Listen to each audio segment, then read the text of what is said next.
بسم الله الرحمن الرحيم. الحمد لله رب العالمين، والصلاة والسلام على سيد الأنبياء والمرسلين سيدنا محمد وعلى آله وأصحابه أجمعين. أما بعد،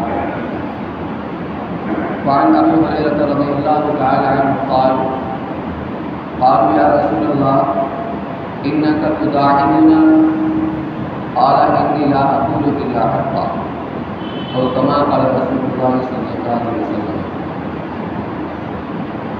کل آپ کی اخلاق و شمائل سے متعلق کچھ بیان کیا گیا تھا، جس میں آپ کی نرمی، نرم خوئی، نرم دلی، شفقت اور رحمت، اس کا بیان تھا. اور آج جو عنوان ہے وہ ہے مزاح کا. مزاح کیا ہوتا ہے؟ ہماری زبان میں اردو کے اندر ایک لفظ ہوتے ہیں ہنسی مذاق کرنا، ہنسی مذاق، اور عربی میں مزاح اور سخریہ. تو مزاح کے معنی خوش طبعی کرنا، ہنسی مذاق کرنا. عربی میں لفظ مزاح کا اطلاق اس خوش طبعی اور ہنسی مذاق کا ہوتا ہے جس میں کسی کی دل شکنی اور ایذا رسانی کا پہلو نہ ہو. یعنی دل لگی تو ہوتی ہے لیکن حقیقت پر مبنی ہوتی ہے، اس کے اندر سچ ہوتا ہے، حق ہوتا ہے، جھوٹ اور غلط نہیں ہوتا، کسی کی ایذا رسانی، دل شکنی نہیں ہوتی. اس کے برخلاف جس خوش طبعی اور ہنسی مذاق کا تعلق دل شکنی اور ایذا رسانی سے ہو اس کو سخریہ کہتے ہیں، جو کہ ممنوع ہے. قرآن میں فرمایا ہے: یا ایھا الذین آمنوا لا یسخر قوم من قوم عسیٰ ان یکونوا خیرا منہم. اے ایمان والو، کوئی لوگ، کوئی جماعت یا کوئی بھی دوسرے کا تمسخر نہ کرے، اس کا مذاق نہ اڑائے. ہو سکتا ہے جس کا مذاق اڑایا جا رہا ہو تو اس سے بہتر ہو. آدمی کسی کا مذاق کیوں اڑاتا ہے؟ اس کو گرانے کے لیے، اس کو حقیق سمجھتے ہوئے. تو قرآن کہتا ہے کہ ہو سکتا ہے جس کا مذاق اڑایا جا رہا ہے وہ مذاق اڑانے والے سے بہتر ہو. ولا نساء بنساء، اور نہیں عورتیں دوسری عورتوں کا مذاق اڑائیں، کیونکہ جس کا مذاق اڑایا جا رہا ہے وہ عورتوں سے بہتر ہو. تو مذاق کرنا ایسا جس کے اندر دل آزاری ہو، دل شکنی ہو، دوسرے کی تسلیم ہو، یہ تو منع ہے. لیکن دل لگی، خوش طبعی، یہ ممدوح ہے. رسول اللہ صلی اللہ علیہ وسلم کے اندر یہ صفت بھی تھی نمایاں طور پر. چنانچہ جو روایت آپ کے سامنے ابھی پیش کی گئی ہے اس میں حضرت ابو ہریرہ رضی اللہ عنہ فرماتے ہیں کہ صحابہ کرام نے عرض کیا: یا رسول اللہ انک تداعبنا، اے اللہ کے رسول، آپ ہم لوگوں سے مزاح فرماتے ہیں. یعنی آپ اللہ کے رسول ہیں، ہم سے مزاح فرماتے ہیں. گویا ان کے دلوں کے اندر یا ان کے دماغ میں تصور تھا کہ مزاح کرنا صحیح نہیں ہے. اس لیے انہوں نے اشکال کیا کہ آپ بھی ہم سے مزاح فرماتے ہیں. تو اللہ کے رسول صلی اللہ علیہ وسلم نے فرمایا: میں حق بات کے سوا اور کچھ نہیں کہتا. یعنی مزاح میں بھی حق بات کہتا ہوں، اس میں کوئی غلط بات نہیں ہوتی. اب جو روایت آپ کے سامنے آئے گی اس کا غور کیجیے گا کہ آپ نے جہاں بھی مزاح فرمایا ہے، خوش طبعی فرمائی ہے، اس میں کوئی غلط بات نہیں، حق اور سچ باتیں ہیں. تو مزاح اور خوش طبعی یا مذاق اور دل لگی ایک پرکیف اور سرور آگی کیفیت ہے اور اللہ تعالیٰ کی عظیم نعمت ہے جو تقریباً ہر انسان میں ودیعت کی گئی ہے. یہ الگ بات ہے کہ یہ مادہ کسی میں کم، کسی میں زیادہ ہوتا ہے. یہ وہ نعمت ہے جو دلوں کی پسماندگی کو دور کر کے ان کے سرور و انبساط کی کیفیت سے ہمکنار کرتا ہے. کبھی آدمی کا دل ٹوٹا ہوا ہوتا ہے، طبیعت بجھی ہوئی ہوتی ہے، کسی سوچ، کسی فکر کے اندر ہوتا ہے. ایسے موقع پر مزاح کرنا تاکہ اب اس کا غم غلط ہو جائے، یہ چیز مطلوب ہے. تو سرور اور انبساط کی کیفیت سے ہمکنار کرتا ہے. روحانی تقدس اور آلودگی کو مٹا کر کے آسودگی کی نعمت سے روشناس کراتا ہے. جو شخص اس ودیعت الہی سے استفادہ نہیں کرتا بلکہ بتکلف اس کو دباتا ہے اور اپنے اوپر وقار اور سنجیدگی کا خول چڑھا لیتا ہے، اسے مغرور، بدمزاج، بدخلق جیسے القاب سے نوازا جاتا ہے، اس کے لیے افادہ اور استفادہ امر محال بن جاتا ہے، چاہے وہ علوم کثیرہ کا حامل کیوں نہ ہو۔ اس کے برخلاف جو انسان نعمت و خداوندی کو بروکار لاتا ہے، دنیا والے اسے منکسر المزاج، خوش طبع اور خوش اخلاق جیسے القاب سے نوازتے ہیں۔ اپنے متعلقین متوسلین میں وہ بڑا ہی مقبول محبوب ہوتا ہے، کثیر تعداد میں لوگ اس سے استفادہ کرتے ہیں۔ یہی وجہ ہے کہ انبیاء علیہ السلام بہما وجود امت کے فکر غم میں مستغرق ہونے کے باوجود لوگوں کو مانوس کرنے کے لیے اور اس لیے بھی تاکہ عام لوگ زیادہ سے زیادہ استفادہ کر سکیں، کچھ تبدیل فرماتے ہیں۔ میں نے دیکھا حضرت مولانا مفتی محمود حسن صاحب گنگوئی نے وضع مرکزہ، ان کی مجلس کے اندر زیادہ تر اس طرح کی گفتگو ہوتی تھی کہ مجمع اس سے مستفید ہوتا تھا، یعنی مزاح۔ بہت غور کیا آخر ایسا کیوں بنتا تھا، تو بات یہ سمجھ میں آئی جب میرے مجلس اگر روب کے اندر ہوگا تو جو حاضر ہوں گے ان کی ہمت نہیں ہوگی گفتگو کرنے کی، بات چیت کرنے کی، تو اس طرح سے ماحول بناتے ہیں کہ ایک عام سا آدمی بھی اپنی دل کی بات کہہ سکے، کوئی سوال کر سکے۔ جب کوئی سوال کرے گا اور حضرت اس کا جواب دیں گے تو سارے لوگوں کو فائدہ ہوگا۔ تو جو اللہ والے ہوتے ہیں وہ اس کا خاص خیال رکھتے ہیں۔ خود حضرت صلی اللہ علیہ وسلم کی مجلسوں میں اگرچہ وقار اور سنجیدگی کی فضا ہر وقت قائم رہتی، آپ کی مجلس میں وقار اور سنجیدگی کی فضا ہر وقت قائم رہتی، یہاں تک کہ صحابہ فرماتے ہیں کہ ہم لوگ حضور صلی اللہ علیہ وسلم کی صحبت بابرکت میں ایسے باادب اور باتمکین بیٹھتے تھے، لگتا تھا ہمارے سروں پر پرندے بیٹھے ہوئے ہیں۔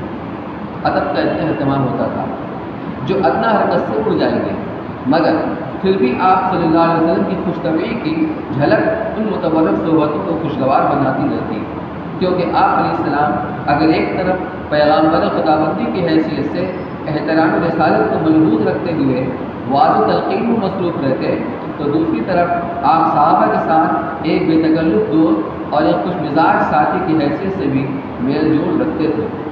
اگر زیادہ اوقات آپ کی مجلس ایک دینی دستگاہ اور تعلیمی ادارہ بنی رہتی تو کچھ دیر کے لیے خوش طبع مہذب دوستوں کی بیٹھک بھی بن جاتی تھی، جس میں ذرافت کی باتیں بھی ہوتی، گھر بار کے روزانہ ایک قصے بیان ہوتے۔ اب دیکھنا یہ ہے کہ آپ کی ذرافت کس طرح کی تھی، کیونکہ ایک طرف آپ نے یہ کہہ کر ممانعت فرما دی، لا تماری اخاک ولا تمازحہ، یعنی اپنے مسلمان بھائی سے جھگڑا فساد نہ کیا کرو اور نہ ہی اس کے ساتھ ہنسی مذاق کرو۔ تو علماء لکھتے ہیں وہ مزاح اور ذرافت ممنوع ہے جس میں حد سے تجاوز کیا جائے اور اس کو عادت اور معمول بنا لیا جائے، یعنی کہ ہر وقت وہی آدمی مزاح کرتا رہے اور جو دل شکنی اور ایذا رسانی کا سبب بن جائے، یہ مزاح ممنوع ہے۔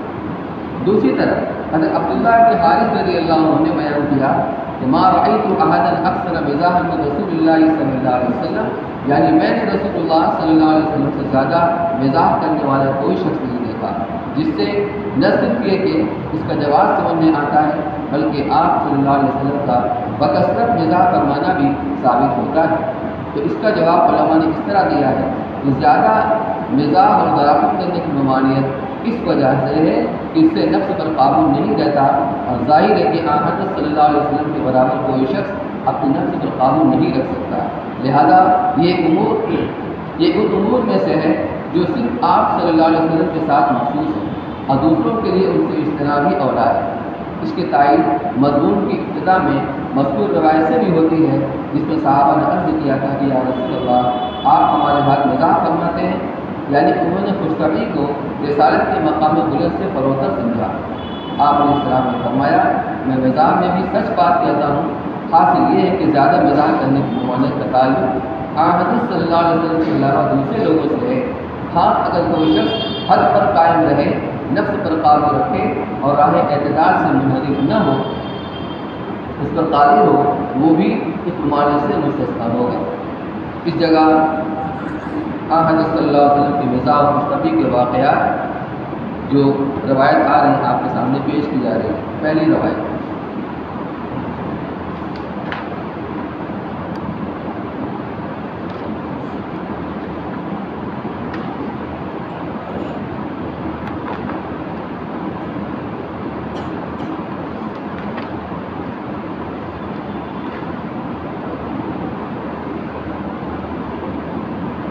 عن انس رضی اللہ تعالی عنہ ان رجلا استحمل رسول اللہ صلی اللہ علیہ وسلم فقال انی حاملک علی ولد ناقۃ. حضرت انس رضی اللہ تعالیٰ روایت کرتے ہیں کہ ایک شخص آپ کی خدمت میں حاضر ہوئے اور آ کر انہوں نے ایک سواری کا مطالبہ کیا. یا رسول اللہ مجھے سفر درپیش ہے لیکن میرے پاس کوئی سواری کا بندوبست نہیں ہے, لہٰذا مجھے سواری یعنی کوئی اونٹ کا انتظام کر دیا جائے. فقال انی حاملک علی ولد ناقۃ. اس کے جواب میں آپ نے فرمایا کہ میں تمہیں ایک اونٹنی کا بچہ دوں گا. کیا فرمایا؟ اونٹنی کا بچہ دوں گا. اب اونٹنی کا بچہ وہ کون کام کا ہے؟ نہ اس پر سامان لادا جا سکتا ہے, نہ سواری کی جا سکتی ہے, نہ اس سے دودھ حاصل کیا جا سکتا ہے. آپ نے فرمایا انی حاملک علی ولد ناقۃ, میں تمہیں ایک اونٹنی کا بچہ دوں گا سواری کے لیے. فقال ما اصنع بولد الناقۃ. تو صاحب نے آپ کے اس ارشاد کے ظاہر مفہوم کو سمجھتے ہوئے کہا کہ حضرت میں اونٹنی کا بچہ لے کے کیا کروں گا. حقیقت میں وہ یہ سمجھے کہ آپ اونٹنی کا بچہ دینا چاہ رہے ہیں لیکن آپ کچھ اور کہنا چاہ رہے تھے. فقال رسول اللہ صلی اللہ علیہ وسلم. اس پر رسول اللہ صلی اللہ علیہ وسلم فرمایا وَهَلْ تَلِدُ الْإِبِلَ إِلَّا النُّورُ. ارے اونٹ بھی تو کسی اونٹنی کا بچہ ہی ہوتا ہے. اگر میں تم کو اونٹ دوں گا سواری کے لیے وہ بھی تو کسی اونٹنی کا بچہ ہی ہوگا. یہ ہے مزاح, خوش طبعی اور ذراکت. اسی طریقے سے کوئی راوی انس رضی اللہ تعالیٰ عنہ فرماتے ہیں ان النبی صلی اللہ علیہ وسلم قال له یا ذا الاذنین. انس رضی اللہ تعالیٰ عنہ آپ کے خادم خاص کا تفصیل آپ کے سامنے آ چکی ہے. 10 سال تک انہوں نے خدمت کی. سفر حضر میں خادم کے حیثیت سے ساتھ رہتے تھے. تو رسول اللہ صلی اللہ علیہ وسلم نے فرمایا اے 2 کان والے, یا ذا الاذنین, اے 2 کان والے. اب آپ بتائیے کسی کے 3 کان بھی ہوتے ہیں یا 1 کان بھی ہوتے ہیں, 2 ہی کان تو ہوتے ہیں. تو یہ آپ کی شفقت اور محبت کا انداز ہے. یہ ہے مزاح. حق بات ہے, سچ بات ہے, کوئی غلط نہیں, جھوٹ نہیں. وہی راوی فرماتے ہیں ان النبی صلی اللہ علیہ وسلم قال لامرأۃ عجوز انه لا تدخل الجنہ. فرماتے ہیں کہ ایک بوڑھی عورت آپ کی خدمت میں حاضر ہوئی تو آپ نے فرمایا کہ یہ جنت میں داخل نہیں ہے. یہ بوڑھی عورت جنت میں داخل نہیں ہوگی. ممکن اس نے درخواست کی ہو کہ آپ اللہ دعا فرما دیں کہ میں جنت میں داخل ہو جاؤں مرنے کے بعد. تو آپ نے فرمایا بوڑھی عورت جنت میں داخل نہیں ہوگی. وقالت وما لهن. تو بوڑھی عورت نے کہا کہ ایسا کیوں ہے, بوڑھی عورتیں جنت میں کیوں نہیں جائیں گی. وکانت تقرأ القرآن. وہ عورت قرآن پڑھے ہوئی تھی, یعنی اس کو قرآن یاد تھا. اصل واقعہ کے اندر اللہ نے فرمایا ہے انا انشأناہن انشاء وجعلناہن ابکارا, کہ ہم نے اہل جنت کے لیے جو حوریں بنائی ہیں پیدا کی ہیں اس انداز سے کہ ان کو ہم نے کنواری بنایا. کنواری حدیث سے معلوم ہوتا ہے جنت میں جب جنتی جائیں گے تو تمام اہل جنت کی جو عمر ہوگی وہ 30 سال یا 33 سال ہوگی, جو بھری جوانی کی عمر ہوگی. اور قد آدم علیہ السلام کے قد کے اوپر ہوگا تو سب جوان ہوں. دنیا میں چاہے بڑھاپے کی حالت میں مرے ہیں لیکن جنت میں داخل ہو گے تو جوانی کی حالت میں داخل ہو گے. تو عورتیں بھی اسی طریقے سے جوان ہوں گی. تو آپ نے فرمایا بوڑھی عورتیں جنت میں نہیں جائیں گی. یہ کیسے ہو سکتا ہے کہ بوڑھی عورتیں جنت میں نہیں جائیں گی؟ تو قرآن چونکہ پڑھے ہوئی تھی, یاد تھا. تو آپ نے فرمایا اما تقرؤن القرآن, کیا تم نے قرآن میں نہیں پڑھا انا انشأناہن انشاء وجعلناہن ابکارا, کہ ہم نے حوروں کو یا اہل جنت کی بیویوں کو جوان اور کنواری بنایا ہے. تو گویا بوڑھی عورتیں بڑھاپے کی حالت میں نہیں جائیں گی بلکہ وہ جائیں گی تو جوان ہو کر جائیں گی. کہ جو آپ نے پہلے فرمایا تو رونے لگی, اب میرا کیا بنے گا. یہ ہے مزاج. وعنہ ان رجلا من اہل بادیہ کان اسمہ ظاہر بن حرام. ایسا آپ کا معاملہ تھا اپنے صحابہ کے ساتھ, قربان جائے آپ کی شفقت و محبت کے اوپر, کہ ایک دیہات کے رہنے والے ان کا نام ظاہر بن حرام تھا اور شکل صورت بھی خوب قبول صورت نہیں تھی. بدصورت تھے، لیکن اللہ کے رسول سے ان کو عشق تھا. تو جب دیہات سے وہ آتے تھے تو دیہات کے سامان، ساگ سبزی اور اس طرح کی چیزیں وہ ساتھ لے کر کے آتے تھے آپ کو ہدیہ دینے کے لیے. تو فرمایا کہ انا رجل من اہل البادیہ کانا اسمہ ظاہر بن حرام، کہ ایک دیہات کے رہنے والے شخص جن کا نام ظاہر بن حرام تھا، وکانا یہودی للنبی صلی اللہ علیہ وسلم من البادیہ. جب وہ دیہات سے شہر آتے یعنی مدینہ منورہ آتے، دیہات کے کچھ سامان بطور ہدیے کے آپ کی خدمت میں لا کر پیش کرتے. وَيُجَهِّزُهُ رسول اللہ صلی اللہ علیہ وسلم اذا اراد ان یخرج. پھر جب وہ مدینہ سے واپس اپنے گاؤں جانے لگتے تو رسول اللہ صلی اللہ علیہ وسلم شہر کی چیزیں ان کے ساتھ لگا دیتے، آپ بھی ان کو ہدیہ دیتے. فقال النبی صلی اللہ علیہ وسلم ان ظاہرا بادیتنا، آپ نے فرمایا کہ ظاہر ہمارا دیہاتی ہے، دیہات کے رہنے والے، ونحن حاضروہ، اور ہم اس کے شہری ہیں. یعنی ہمارے اعتبار سے وہ دیہات کے رہنے والا دیہاتی ہے اور ان کے اعتبار سے ہم شہری ہیں. وقال نبی صلی اللہ علیہ وسلم یحبہ، اور ادھر معاملہ یہ تھا کہ حضور اکرم صلی اللہ علیہ وسلم ان سے بہت محبت فرماتے تھے. وکانا دمیمن، اور یہ ذرا بدشکل تھے. فأتى النبی صلی اللہ علیہ وسلم یومن وهو یبیع متاعه. پھر اس طرح دیہات سے لوگ وہاں کا جو پیداوار ہوتی ہے، ساگ سبزی ترکاری وغیرہ، شہر لے کر کے آتے ہیں، فروخت کرتے ہیں. تو اسی معمول کے مطابق وہ ایک مرتبہ شہر آئے اور اپنا مال منڈی کے اندر فروخت کر رہے تھے، بیچ رہے تھے. اس موقع پر رسول اللہ صلی اللہ علیہ وسلم وہاں پر پہنچ گئے. وہ یبیع متاعہ، جب وہ اپنے سامان کو فروخت کر رہے تھے اور ان کو آہٹ نہیں لگی کہ رسول اللہ صلی اللہ علیہ وسلم تشریف لائے ہیں. فاحتضنه من خلفه، آپ نے ان کو پیچھے سے کولی بھر لی. یعنی جب آدمی پیچھے سے بغل میں ہاتھ ڈال کر اور کندھے میں اس طریقے سے کولی بھر لیتا ہے، اس طرح کولی بھر لی. اب وہ دیکھ نہیں سکتے کون ہے، اور آپ نے کولی بھر لی. وہ ولا یبصروا، اور دیکھ نہیں پا رہے تھے کہ یہ کون ہے کولی بھرنے والا. فقال ارسلنی من ھذا، کہنے لگے عربی چھوڑو، کون ہے یہ، کون ہے، چھوڑو مجھے. فالتفت، پھر کنکھی سے دیکھا تو پہچان گئے رسول اللہ صلی اللہ علیہ وسلم ہے. فعرف النبی صلی اللہ علیہ وسلم، تو پہچان گئے. فجعل لا یعلو ما الزق ظهره بصدر النبی صلی اللہ علیہ وسلم. تو جب یہ یقین ہو گیا، معلوم ہو گیا کہ اللہ کے رسول ہیں صلی اللہ علیہ وسلم، تو اپنی پیٹھ کو آپ کے سینے سے چمٹانے لگے تاکہ زیادہ سے زیادہ برکت حاصل ہو جائے. حین عرفہ، جب پہچان لیا کہ آپ ہیں تو اپنے سینوں کو، اپنی پشت کو آپ کے سینے سے چمٹانے لگے. وجعل النبی صلی اللہ علیہ وسلم یقول، اور اللہ کے نبی صلی اللہ علیہ وسلم فرما رہے تھے، من یشتری عبدا، ارے اس غلام کو کون خریدے گا.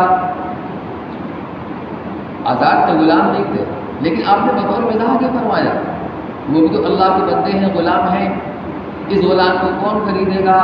فقال یا رسول اللہ اذن واللہ تجدنی کاسدا، کہ اللہ کے رسول تب تو آپ مجھے کھوٹا سکہ پائیں گے. یہ بد شکل، اس سے کون قیمت دے گا، مجھے آپ کھوٹا سکہ پائیں گے. فقال النبی صلی اللہ علیہ وسلم لیکن عند اللہ لست بکاسد، لیکن اللہ کے نزدیک تم کھوٹے نہیں. ان اکرمکم عند اللہ اتقاکم، اللہ کی یہاں عزت و شرف اور جو بزرگی ملتی ہے وہ تقوی کی بنیاد پر ملتی ہے، وہاں شکل صورت نہیں دیکھی جاتی. ان اللہ لا ينظر الى صورکم ولا الى اموالکم، اللہ تمہاری صورتوں کو دیکھتے ہیں، تمہارے مالوں کو دیکھتے ہیں، لیکن تمہارے قلوب کو دیکھتے ہیں کہ دل کے اندر کیا ہے. تو ان کے اندر حضور اکرم صلی اللہ علیہ وسلم کی سچی محبت کی عشق تھا کہ تم اللہ کے نزدیک کھوٹے نہیں ہو. یہ بھی مزاح کا ایک انداز ہے. وعن عوف بن مالک الاشجعی رضی اللہ تعالی عنہ قال اتيت رسول اللہ صلی اللہ علیہ وسلم فی غزوۃ تبوک وهو فی قبۃ من ادم. عوف بن مالک الاشجعی رضی اللہ تعالی عنہ فرماتے ہیں کہ غزوہ تبوک کے موقع پر، یہ سن 9 ہجری کے اندر یہ آخری غزوہ ہوا ہے.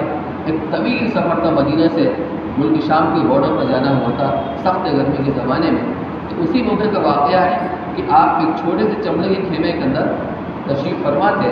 تو عوف بن مالک اشجعی رضی اللہ تعالیٰ عنہ آپ کی خدمت میں حاضر ہوئے. وہ فی قبۃ من ادم، جبکہ آپ چمڑے کے چھوٹے سے خیمے کے اندر تشریف فرما تھے. فسلمت، میں نے آپ کو سلام کیا باہر سے، فرد علیہ، آپ نے سلام کا جواب دیا، وقال ادخل، سلام کرنے کے بعد میں نے عرض کیا حضرت کیا میں داخل ہو سکتا ہوں، اندر آ سکتا ہوں؟ فسلمت فرد علیہ وقال ادخل، یہ جب میں نے سلام کیا تو آپ نے میرے سلام کا جواب دیا اور کہا اندر آ جاؤ، اندر آ جاؤ۔ فقلت اکلی یا رسول اللہ، تو میں نے عرض کیا یا رسول اللہ سب کا سب آ جاؤں؟ یعنی آپ اتنا بے تکلف اپنے صحابہ کے ساتھ کہ صحابہ بھی آپ سے مزاح کر لیا کرتے تھے، سب کا سب آ جاؤں، پورا آ جاؤں؟ قال کلو کا، ہاں سب کا سب آ جاؤں۔ فدخلت، چنانچہ میں داخل ہو گیا۔ قال عثمان بن ابی عاتقہ، عثمان ابن ابی عاتقہ دوسرے صحابی ہیں، وہ فرماتے ہیں انما قال ادخل کلی من صغر قربتی، انہوں نے اس لیے فرمایا تھا کہ سب کے سب آ جاؤ، خیمہ بہت چھوٹا تھا۔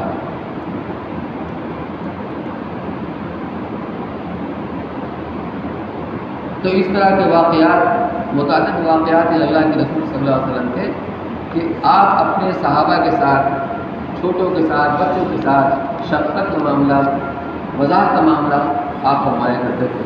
اس میں ایک آپ واقعہ تو اور بھی ہے، سننے سے تعلق رکھتا ہے، اس کو بھی آپ کے سامنے میں سنا دیتا ہوں۔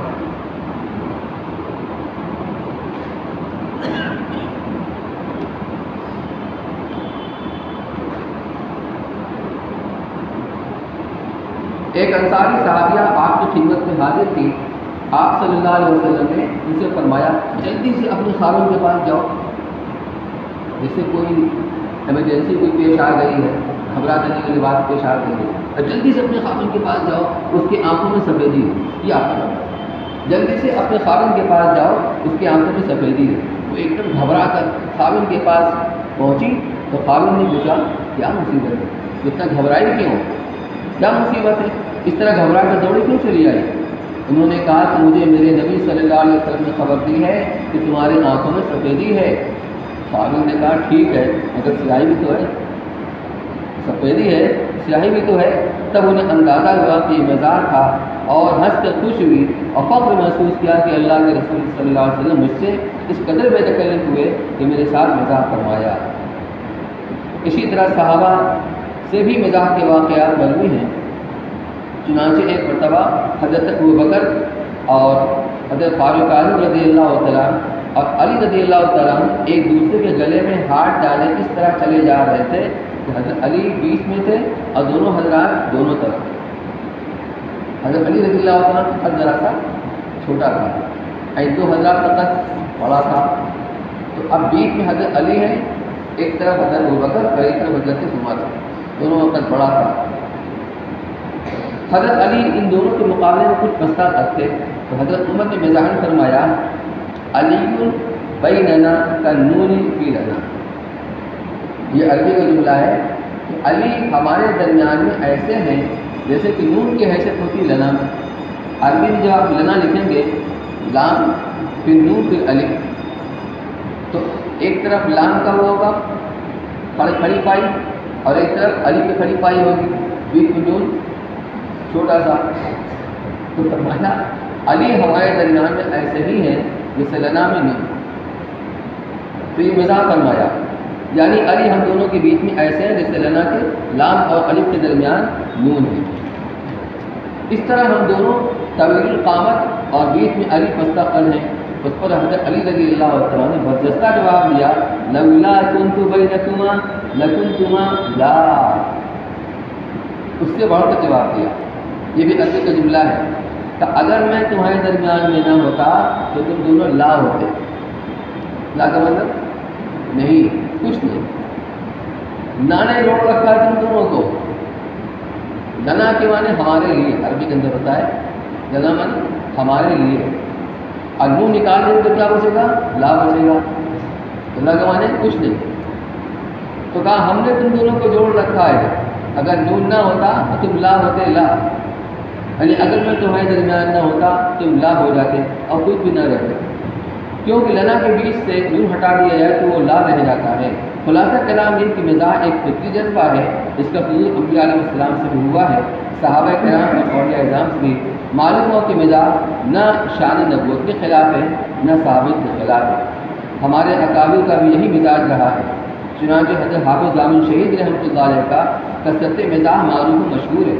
حضرت خانوی رحمۃ اللہ علیہ فرماتے ہیں کہ آپ نہایت خوش مزاج تھے، چنانچہ جب کوئی ان کے پاس آتا تو فرماتے، دیکھ بھائی، اگر تجھے کوئی مسئلہ پوچھنا ہے تو وہ مولانا شیخ محمد صاحب رحمۃ اللہ علیہ کی طرف اشارہ کرتے، فرماتے کہ اگر تجھے کوئی مسئلہ پوچھنا ہے تو وہ بیٹھے مولانا شیخ محمد صاحب رحمۃ اللہ علیہ، وہ بیٹھے مولوی صاحب سے پوچھ لے، اور اگر تجھے مرید ہونا ہے تو وہ بیٹھے یعنی حضرت حاجی امداد اللہ سے ماضی مفتی رحمۃ اللہ علیہ، مسئلہ پوچھنا ہے تو وہ بیٹھے ان کے پاس چلے جاؤ، اور مرید ہونا تو ان کے پاس چلے جاؤ، کہ حاجی صاحب بیٹھے ہیں ان سے مرید ہو جاؤ، اور اگر حقہ پینا ہے تو یاروں کے پاس بیٹھ جا۔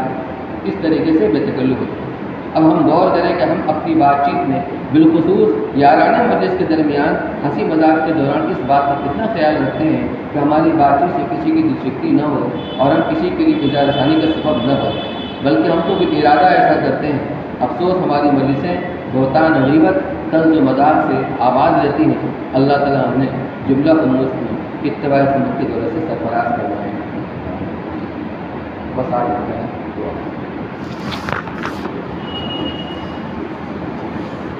اللهم صل على سيدنا وشفيعنا ونبينا مولانا محمد وسلم. ربنا ظلمنا انفسنا وان لم تغفر لنا وترحمنا لنكونن من الخاسرين. لا اله الا انت سبحانك اني كنت من الظالمين. اللهم انا نسالك رضاك والجنه ونعوذ بك من غضبك والنار. اللهم انا نسالك ايمانا كاملا ويقينا صادقا وقلبا خاشعا ولسانا ذاكرا وتوبه نصوحا وتجاره تبور وتوبة قبل الموت وراحة عند الموت ورحمة ومغفرة بعد الموت والعفو عند الحساب والفوز بالجنة والنجاة من النار. اللهم اجرنا من النار يا مجير يا مجير يا مجير. اللهم انا نسألك رزقا طيبا حلالا واسعا وعلما نافعا وعملا متقبلا. لا اله الا الله الحليم الكريم. سبحان الله رب العرش العظيم. الحمد لله رب العالمين. نسألك موجبات رحمتك وعزائم مغفرتك والعصمة من كل ذنب والغنيمة من كل بر والسلامة من كل إثم. لا تدع لنا ذنبا إلا غفرته ولا هما إلا فرجته ولا كربا إلا نفسته ولا ضرا إلا كشفته ولا دينا إلا أديته ولا مريضا إلا شفيته